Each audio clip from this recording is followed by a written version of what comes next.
1 mile from Manhattan, there's an island you'll never visit. From LaGuardia's runway, you might catch a glimpse of it. Around 20 acres of crumbling brick and wild forest sitting in the East River between the Bronx and Rikers Island, North Brother Island. For almost a century, this was New York's isolation zone, the place where the city sent its typhoid victims, its tuberculosis patients, its unwanted, where Typhoid Mary died after 23 years of captivity, where over 1,000 people burned to death in 15 minutes during America's worst peacetime maritime disaster. The island was abandoned in 1963.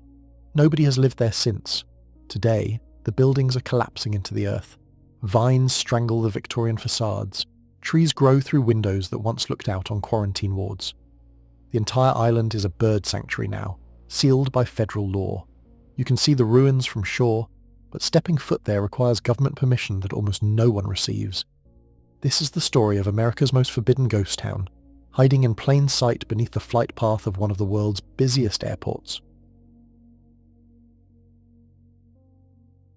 The island wasn't always forbidden. In 1614, Dutch navigator Adrian Blok charted these waters and named the 2 small islands de Gezellen, the companions or the brothers. For more than 2 centuries, North Brother Island remained privately owned, largely ignored. No fresh water source, difficult currents in the surrounding East River. The island changed hands occasionally, but supported no permanent settlement. Then in 1868, the federal government purchased a small parcel on the southern tip. They needed a lighthouse. The Hellgate Passage near North Brother had earned its name honestly. Treacherous currents, hidden rocks, sudden whirlpools. Ships went down regularly. The lighthouse that rose on North Brother's southern point stood 47 feet above the water, its mansard roof and octagonal tower visible for miles. The light operated on an occulting pattern, 5 seconds on, 5 seconds off. It guided ships through Hellgate for 84 years before being deactivated in 1953. Today, only traces remain. A foundation, some scattered stones. The structure itself has been consumed by the same forces that have claimed everything else on the island. But the lighthouse was never North Brother's primary purpose. In the 1880s, New York City faced a crisis. The population was exploding. European immigrants flooded through Castle Garden and later Ellis Island by the hundreds of thousands. They packed into tenements on the Lower East Side, sometimes 12 people to a room. Sanitation was primitive. Running water was rare. Disease spread with terrifying speed. Smallpox, typhoid fever, tuberculosis, cholera. The city needed somewhere to put the infected. Somewhere far enough away that contagion couldn't leap back to the crowded streets of Manhattan, but close enough that doctors and supplies could reach the patients. In 1881, the city purchased North Brother Island. By 1885, construction was complete. Riverside Hospital opened that year with 3 wooden pavilions. The facility would eventually grow to 25 buildings spread across the island. Pavilions for specific diseases, dormitories for staff, laboratory buildings. A tuberculosis sanatorium added in 1943. A coal-powered generator plant. Even a small church called St. John by the Sea. The design followed the cottage hospital model popular in the late 19th century. Individual pavilions rather than one massive building. Fresh air and sunlight were considered therapeutic. Patients lived in these isolated structures until they recovered or died. Staff lived on the island too. Doctors, nurses, orderlies, maintenance workers.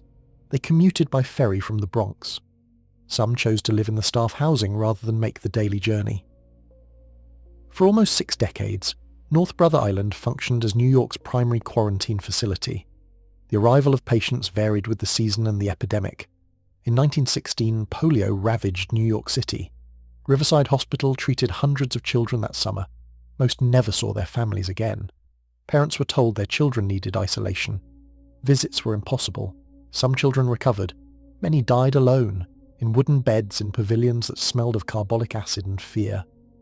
The hospital staff did what they could. Medical understanding of infectious disease was still primitive. Germ theory had only been widely accepted for a few decades. Antibiotics wouldn't exist for another 30 years. Treatment consisted of rest, nutrition, and hope. For many diseases, the mortality rate was 50% or higher. Being sent to North Brother Island often meant receiving a death sentence. The bodies went to the island's small morgue, then to the ferry that carried them back to the city for burial. Year after year, the same cycle. ambulances delivering the sick, ferries carrying out the dead. But one patient came to North Brother Island under different circumstances. She arrived healthy. She left in a coffin 26 years later. Mary Mallon was born in 1869 in Cookstown, County Tyrone, Ireland. She immigrated to the United States in 1883 or 1884, part of the great wave of Irish fleeing poverty and famine. She found work as a domestic servant, then discovered she had a talent for cooking. By the early 1900s, she was working for wealthy families in Manhattan and Long Island, earning good money, $30 to $40 a month. Everywhere Mary Mallon worked, people got sick. In 1900, she took a position with a family in Mamaroneck. Within 2 weeks, the residents developed typhoid fever. She left, found another position, same result. Over the next 7 years, she worked for at least 7 families. 22 people contracted typhoid in households where she cooked. 1 died. Mary herself never showed symptoms. She felt perfectly healthy, insisted she'd never had typhoid in her life. In August 1906, Mary took a summer position cooking for the family of Charles Henry Warren, a wealthy New York banker, at their rented house in Oyster Bay, Long Island. Within 3 weeks, 6 of the 11 people in the household fell ill with typhoid fever. The landlord was desperate to rent the house again, but couldn't with typhoid in its history. He hired George Soper, a sanitary engineer with the New York City Department of Health. Soper investigated every possible source: the water supply, the sewage system, the milk, the food, everything tested clean. Then Soper began looking at the staff. He discovered that the cook had left abruptly after the outbreak. He tracked her employment history. Everywhere Mary Mallon had worked, typhoid followed. Soper realized what he was dealing with. Mary Mallon was an asymptomatic carrier of Salmonella typhi, the bacteria that causes typhoid fever. She shed the bacteria in her feces. Every time she used the bathroom and didn't wash her hands, which she later admitted she rarely did, she contaminated the food she prepared. She was, in medical parlance, a healthy carrier. The first documented case in United States history. Soper found Mary in early March 1907. She was working as a cook for a family on Park Avenue. He approached her, explained his theory, asked for samples of her blood, urine, and feces. Mary responded by coming at him with a carving fork. She chased him out of the house. Soper understood the problem. Mary Mallon couldn't accept that she was spreading disease. She felt healthy. She'd never been sick. How could she be making others ill? But public health authorities had no patience for her disbelief. On March 19, 1907, Dr. Josephine Baker of the New York City Health Department arrived at Mary's workplace with 5 police officers. Mary ran. She hid in a closet. The police searched for 5 hours. When they finally found her, it took all 6 of them to restrain her. Dr. Baker later wrote that she had to physically sit on Mary to keep her from escaping. They forced her into an ambulance, took her to Willard Parker Hospital, held her down while doctors collected samples. The tests came back positive. Mary Mallon was shedding massive quantities of typhoid bacteria. On March 19, 1907, Mary Mallon was sentenced to indefinite quarantine on North Brother Island. She was 37 years old. She had committed no crime. She had broken no law. But under the Greater New York Charter, health authorities had the power to detain anyone who posed a public health threat. Mary was given a small cottage on the island, 1 room, a dog for companionship. She was allowed to work in the hospital's laboratory. But she couldn't leave. She wrote letters to newspapers, to lawyers, to anyone who might listen. She insisted she was being treated like a criminal. In 1909, she wrote to a reporter, "I never had typhoid in my life, and have always been healthy. Why should I be banished like a leper and compelled to live in solitary confinement with only a dog for a companion?" Some people agreed with her. A scientist from Rensselaer Polytechnic Institute pointed out that an estimated 4% of people who recovered from typhoid became carriers. In New York State alone, that meant potentially hundreds of carriers. Why imprison only 1? The city's answer was simple. Mary Mallon refused to stop working as a cook. She wouldn't promise to find other employment. She loved cooking. It was her profession, her identity. So she remained on North Brother Island for 3 years. In February 1910, a new health commissioner took office. Eugene Porter believed that disease carriers shouldn't be imprisoned. He released Mary Mallon on 2 conditions. She must never work as a cook again. She must take reasonable precautions to avoid transmitting typhoid. Mary signed an affidavit agreeing to both. She left North Brother Island after 2 years and 11 months of captivity. For a while, she tried to comply. She attempted running a boarding house. It failed. She tried taking in laundry. The pay was terrible, a fraction of what she'd earned as a cook. Within months, she'd given up on both. She changed her name, became Mrs. Brown, sometimes Mary Bressoff. She avoided employment agencies that served wealthy families. Instead, she found work in hotels, restaurants, a sanatorium in New Jersey. She was cooking again, and people were getting sick. But Mary moved frequently. By the time typhoid appeared, she was already gone. No one connected the outbreaks to her. Until 1915. In January of that year, Sloan Maternity Hospital in Manhattan experienced a typhoid outbreak. 25 people became infected. 2 died. George Soper was called in to investigate. He examined the employment records. A cook named Mrs. Brown had started work 3 months earlier. She'd left without notice after the outbreak began. Soper asked to see a handwriting sample. He recognised Mary Mallon's handwriting immediately. Police found her on March 27, 1915. They arrested her. This time there would be no release. Mary Mallon was returned to North Brother Island. She would spend the rest of her life there. 23 more years in the same cottage, working in the hospital laboratory, walking the island's paths, watching the seasons change. She could see Manhattan across the water, less than a mile away, completely unreachable. On Christmas morning 1932, someone came to deliver something to Mary's cottage. They found her on the floor. She'd suffered a massive stroke. Half her body was paralysed. She never walked again. For the next 6 years, she was confined to a bed in Riverside Hospital. On November 11, 1938, Mary Mallon died of pneumonia. She was 69 years old. 9 people attended her funeral. She was buried at St. Raymond's Cemetery in the Bronx. Typhoid Mary had become a term synonymous with disease carrier, with danger, with someone who spreads harm without knowing or caring. But Mary Mallon maintained until her death that she'd never believed she was infected. She'd never understood the science. She'd felt healthy every day of her life, and for that she'd spent 26 years in captivity. By the time she died, New York City health authorities had identified over 400 asymptomatic typhoid carriers. None of them were quarantined, only Mary Mallon.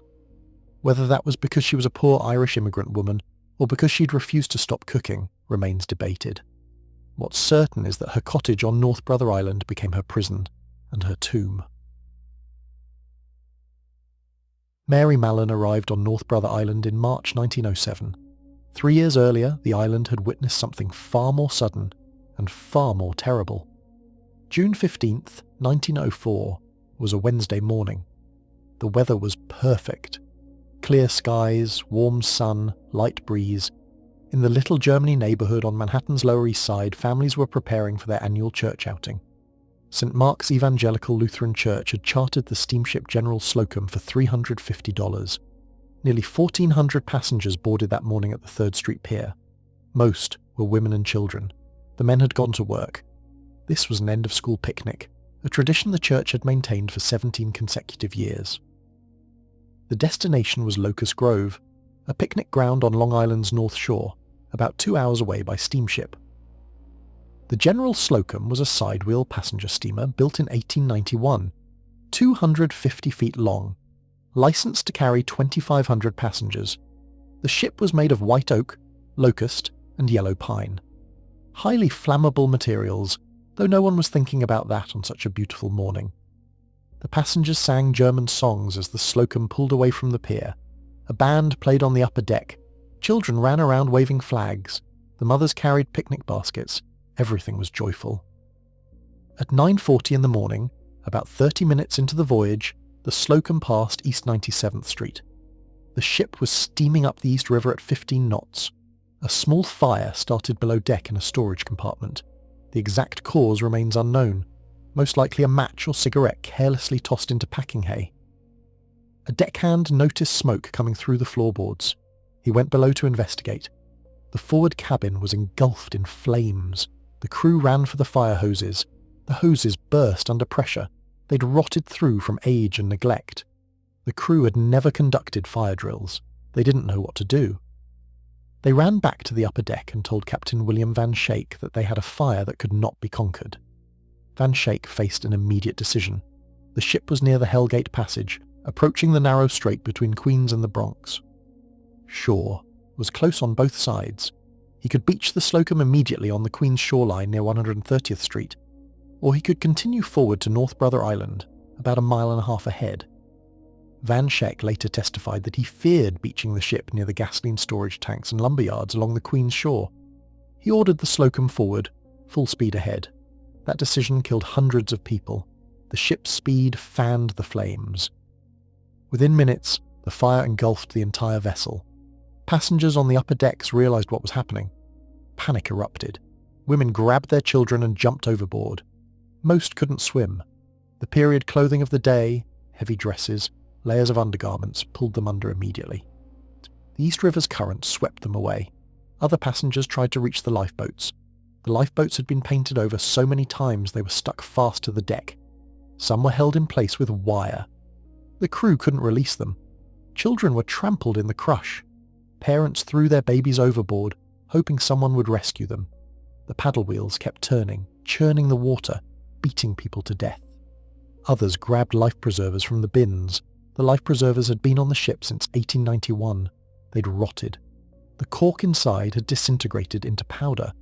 Instead of floating, the life preservers pulled people underwater.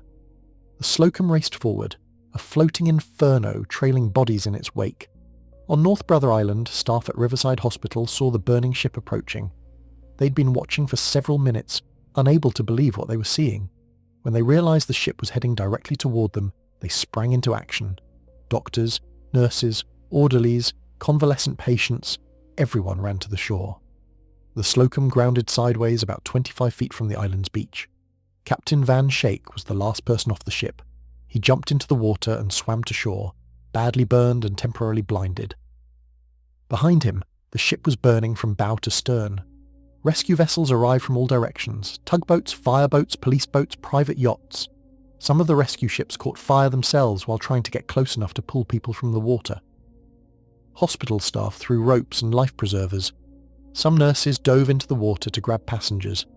An Irish immigrant girl named Mary McCann, a patient at Riverside Hospital who was recovering from measles, swam out repeatedly and rescued 12 to 15 people.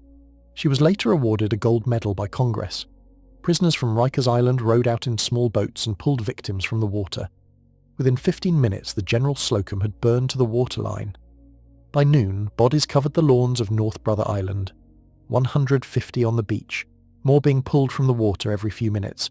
One woman was still clutching her baby. Hospital staff had to pry the child from her arms. Orphans, 3 and 4 years old, wandered through the chaos looking for their mothers. The final death toll was 1,021 people, most of them women and children. It was the worst loss of life in New York City history until September 11, 2001. The disaster devastated the Little Germany community. Over 600 families lost someone. Entire families were wiped out. By November 1904, 27% of the families connected to the disaster had left the Lower East Side. Many moved to Yorkville on the Upper East Side. Others returned to Germany. The vibrant German-American community that had defined the Lower East Side for decades essentially disappeared. A memorial fountain was dedicated in Tompkins Square Park in 1906. It's still there. Every year a small ceremony honours the victims. Very few people attend anymore. The General Slocum disaster, once seared into New York's collective memory, has faded. Even in the neighbourhood where it happened, most people don't know the story.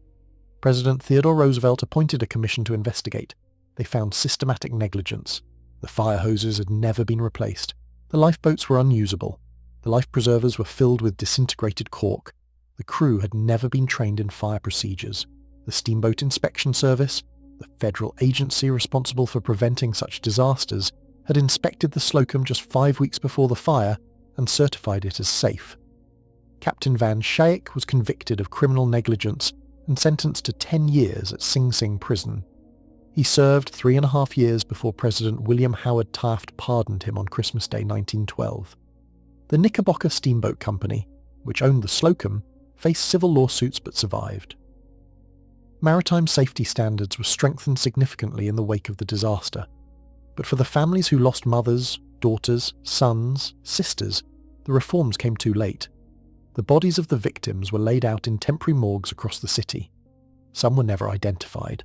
Others were identified by jewellery, by clothing, by the heartbreaking process of fathers and husbands walking through rooms filled with the dead, searching for their families.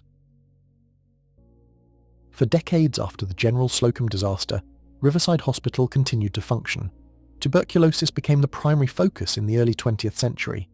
TB killed more Americans than any other infectious disease. The wealthy went to sanatoriums in the Adirondacks or the Southwest. The poor went to North Brother Island.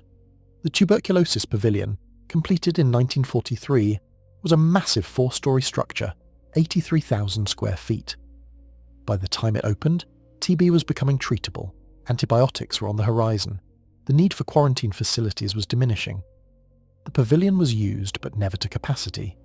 Modern medicine was making places like North Brother Island obsolete. After World War II, the island found new purpose. The nation faced a severe housing shortage. Millions of servicemen returned home. The GI Bill offered them college education. New York City's colleges were overwhelmed with veteran students. Where would they live? The city converted North Brother Island's hospital buildings into temporary housing for veteran families. From 1946 to 1951, the island became a small community. Families lived in the former hospital wards. Children played on the paths between buildings.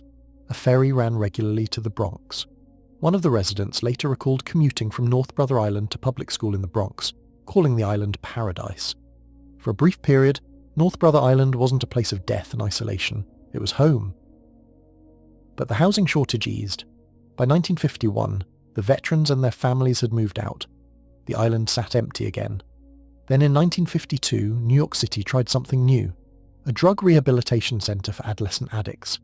The city established a facility specifically for young heroin users. It was called Phoenix House. The program was intended to be pioneering. Treatment, rehabilitation, and education for teenage drug offenders.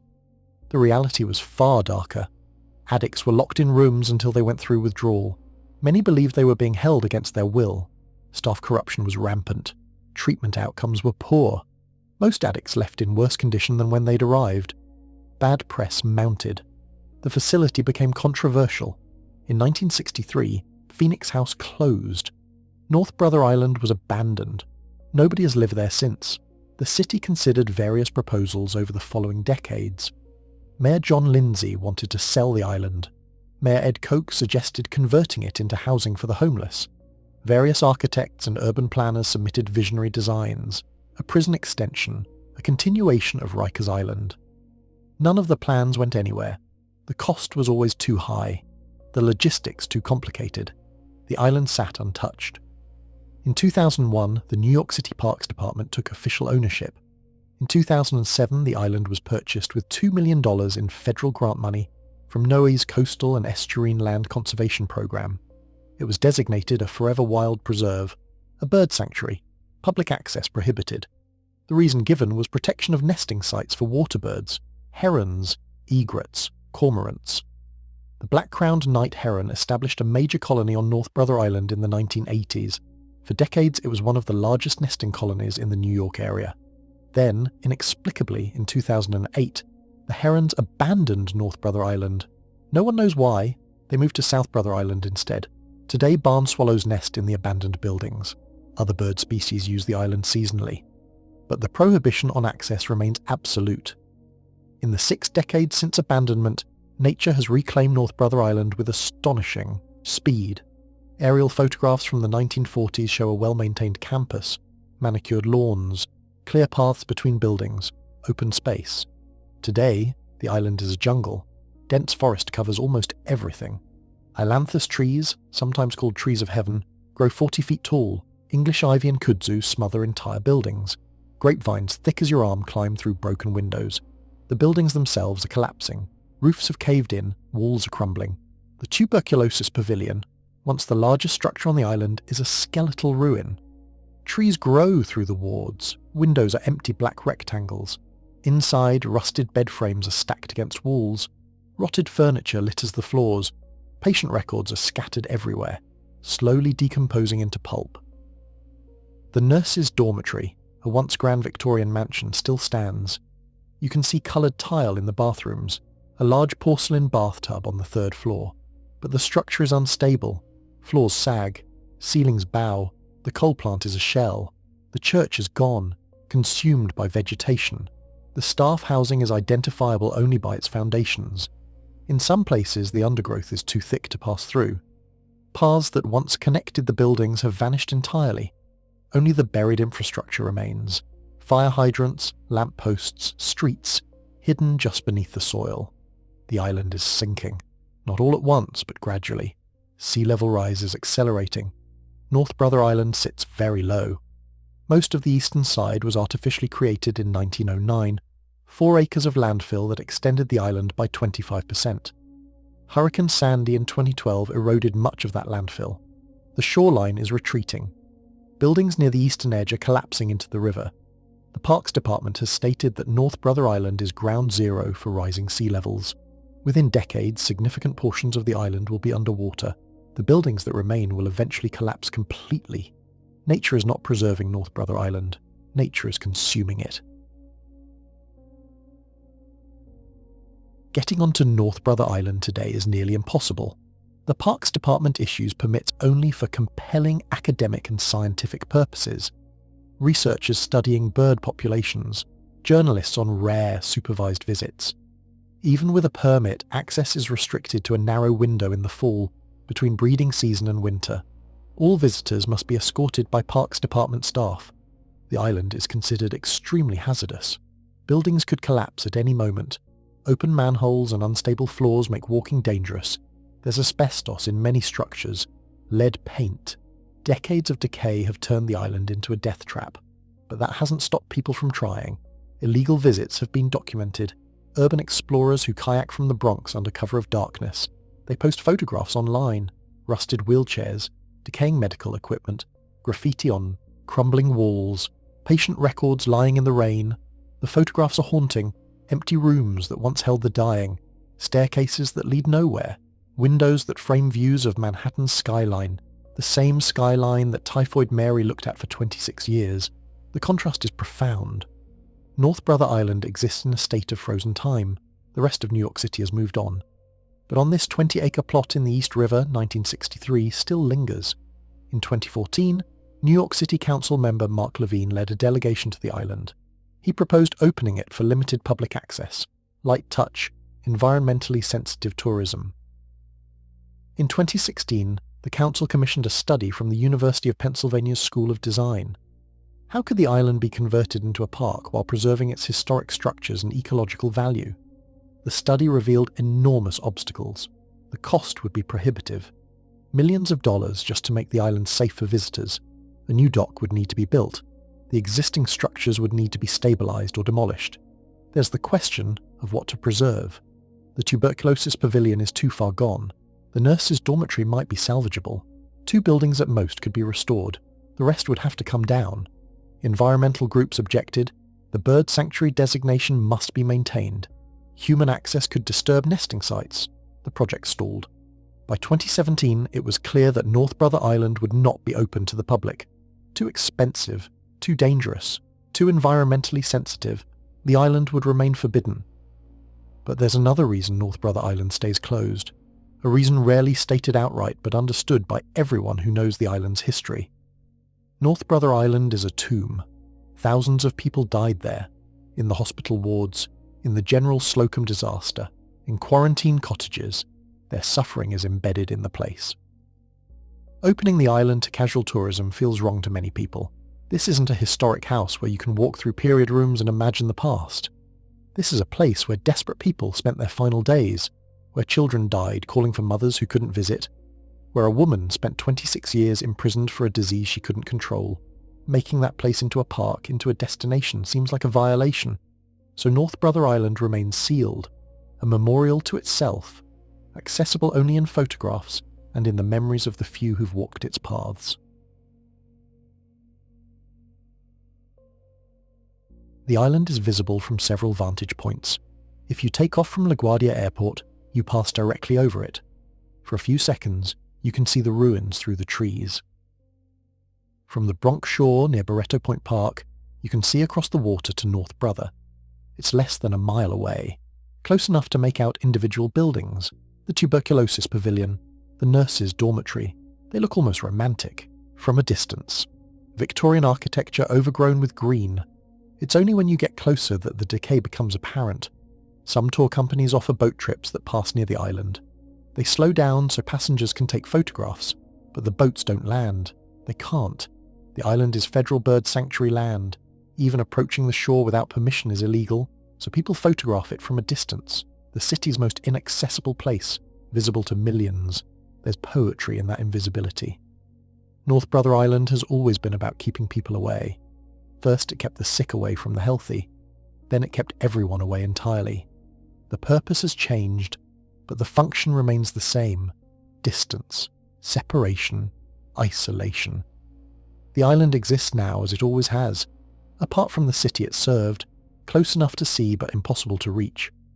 In an era when every corner of New York has been developed, monetized, turned into something useful, North Brother Island stands as an exception. 20 acres of prime real estate in one of the most expensive cities on Earth, deliberately left empty.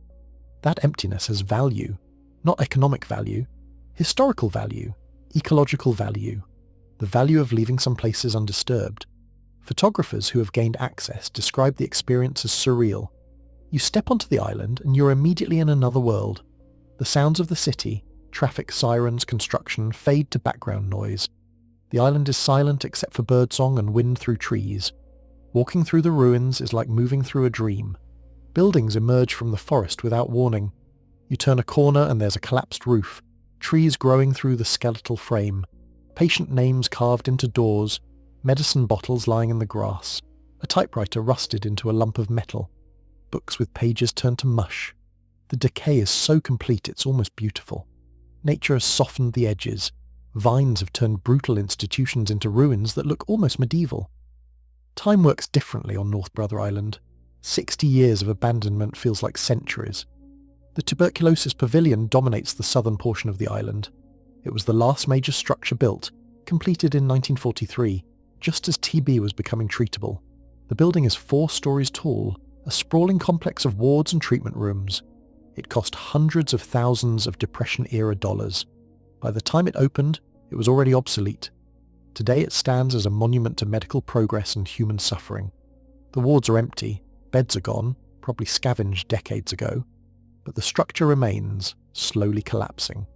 The roof has holes large enough to see sky. Rain pours in, accelerating the decay.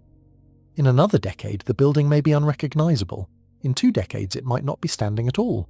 No one is trying to save it. Saving it would cost millions. The money doesn't exist. The political will doesn't exist. So the tuberculosis pavilion dies slowly, returning to the earth. The nurses' dormitory tells a different story. Built in the Victorian style, this 40,000 square foot mansion once housed the women who worked on the island. They lived here rather than commute daily by ferry.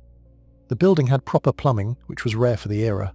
Coloured tile in the bathrooms, large windows overlooking the East River, a tennis court out back, now completely overgrown, invisible beneath the vines. Inside, furniture remains, chairs and tables rotting in place. A bathtub on the 3rd floor, porcelain still intact despite decades of exposure. The nurses' dormitory could possibly be saved. The structure is relatively sound. But what would you do with it? Turn it into a museum? A visitor centre for an island no one can visit? The economics don't work, so it sits, waiting for the same fate as everything else. Slow collapse, gradual return to soil. Typhoid Mary's cottage is gone. There's debate about exactly where it stood. Some records place it near the southern tip of the island. Other records suggest the western shore. Either way, the structure itself has vanished. Whether it was demolished before abandonment or simply collapsed afterward, no one knows. Nothing marks the spot. No plaque, no memorial. The most famous resident of North Brother Island has no physical presence on the island anymore. Only her story remains. That seems fitting. Mary Mallon wanted anonymity. She wanted to be left alone to cook in peace. Instead, she became Typhoid Mary, a name that outlived her by decades, a name that became synonymous with disease and danger. Her cottage is gone, but her name endures. The island that imprisoned her is forbidden, but her story is told and retold. She became the thing she never wanted to be, famous for all the wrong reasons. North Brother Island's story is not unique. Throughout New York Harbor, similar islands served similar purposes. Roosevelt Island, formerly Blackwell's Island, housed prisons, poorhouses and hospitals. Hart Island, the city's potter's field, has buried over 1 million unclaimed dead since 1869. Ellis Island processed millions of immigrants. Rikers Island holds thousands of prisoners. These islands have always been New York's dumping ground for the unwanted, the criminal, the sick, the dead. Out of sight, far enough away that the city doesn't have to think about them. North Brother Island fit that pattern. But unlike the others, North Brother hasn't been repurposed. It hasn't been gentrified or turned into a museum. It's been left to rot. That abandonment makes it unique. Roosevelt Island is now residential high-rises and a tramway. Ellis Island is a national monument with millions of visitors each year. Hart Island remains a cemetery, but there are calls to open it to relatives of the buried. Rikers Island is scheduled for closure and demolition. Only North Brother Island remains unchanged, abandoned, forbidden, slowly disappearing. The question becomes, what should happen to places like North Brother Island? Do we owe it to history to preserve them? Or is there value in letting some places die naturally? The preservationists argue for restoration. These buildings represent New York's public health history, the city's response to disease, the evolution of quarantine practices. Losing these structures means losing tangible connections to that history. The pragmatists counter that preservation costs millions. North Brother Island's buildings are too far gone. The money would be better spent on living history, on communities that need investment. And there's a third perspective, that North Brother Island should be left exactly as it is, not restored, not demolished, simply allowed to decay at its own pace, that the slow collapse is itself meaningful, that watching nature reclaim human structures teaches us something about impermanence, about the limits of what we build. For now, the decision is in action. North Brother Island remains frozen in bureaucratic limbo. The Parks Department oversees it, but lacks funding for any major intervention. The bird sanctuary designation prevents most human activity. Rising sea levels will eventually solve the problem by drowning the island. So it sits. A ghost town in the middle of a megacity, 20 acres of ruins that almost no one will ever see in person. Yet North Brother Island has captured public imagination in ways that more accessible abandoned sites have not. Perhaps because it's forbidden. Human nature craves what it can't have. Or perhaps because the island's history is so concentrated. In less than 80 years of active use, North Brother Island witnessed some of New York's most tragic moments. The General Slocum disaster, Mary Mallon's captivity, decades of death from tuberculosis, typhoid, polio, then abandonment, then silence. That compression of tragedy and time gives the island weight. It's not just ruins, it's American history written in brick and decay. The photographers who have documented North Brother Island describe it as the last unknown place in New York City, in a metropolis where every corner has been mapped, photographed, catalogued. North Brother Island remains genuinely mysterious. Most New Yorkers don't know it exists. Those who do know it can't visit. It's hidden in plain sight. 1 mile from Manhattan, visible from planes, from shore, from the Triborough Bridge, but unreachable. That unreachability creates mythology. Stories spread about what's really on the island, ghost stories, tales of squatters living in the ruins, rumours of secret government operations. None of it's true. The island is exactly what it appears to be.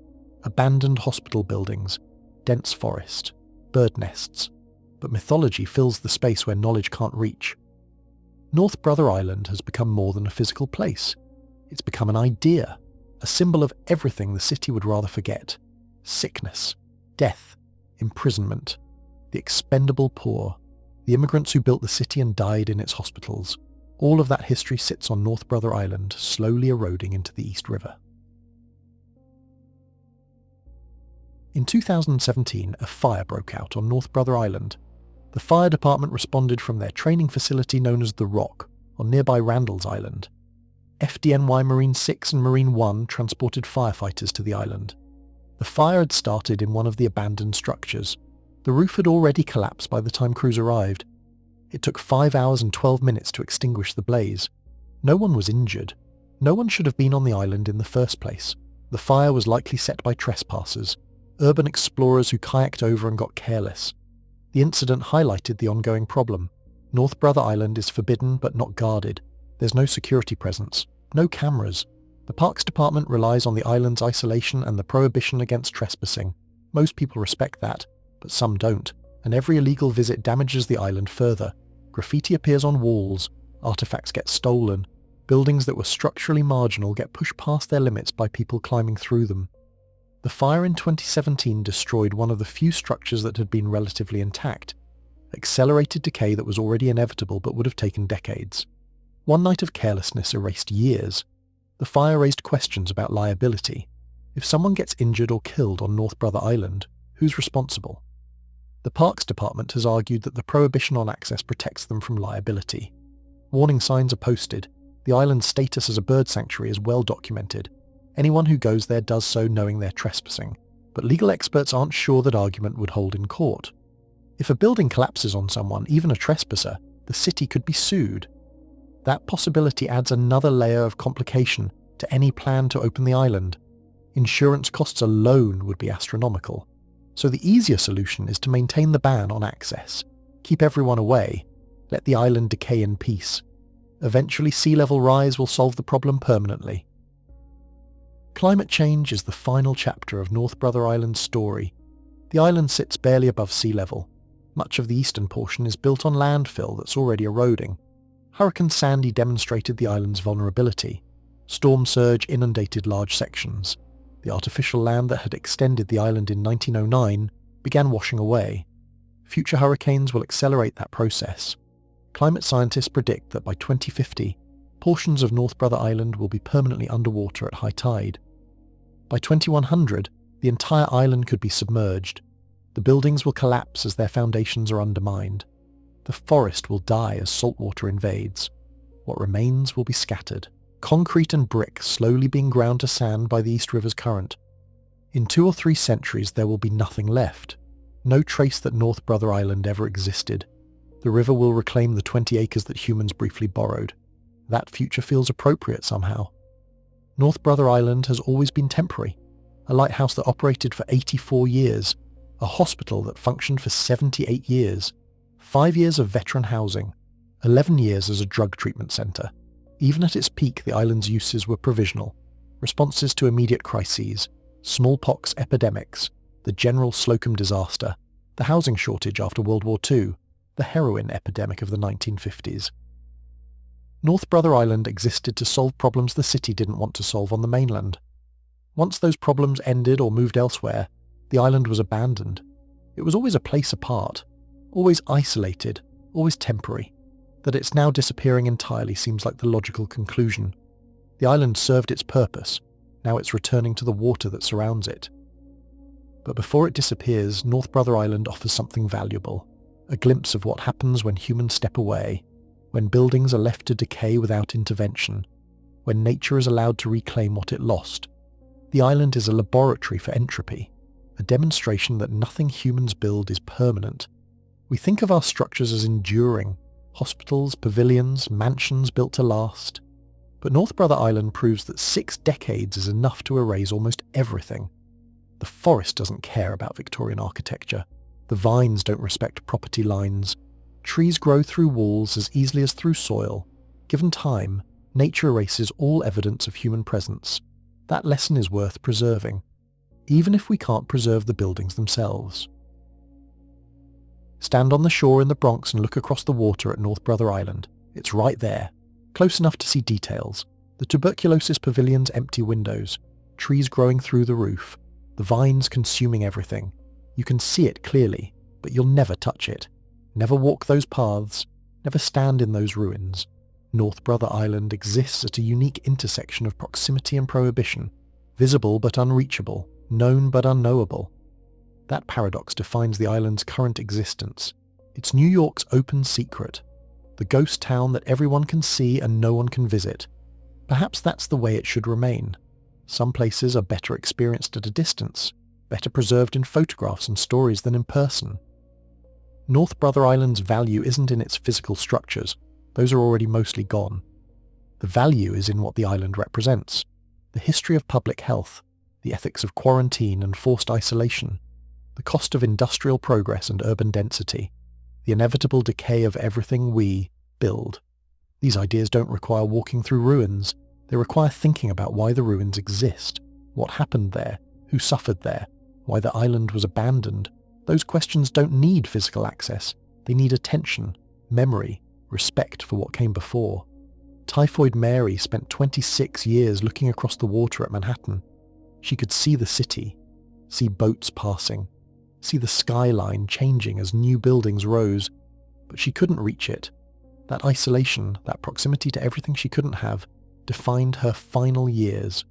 Today, North Brother Island exists in similar isolation, visible from shore, close to everything, utterly separate.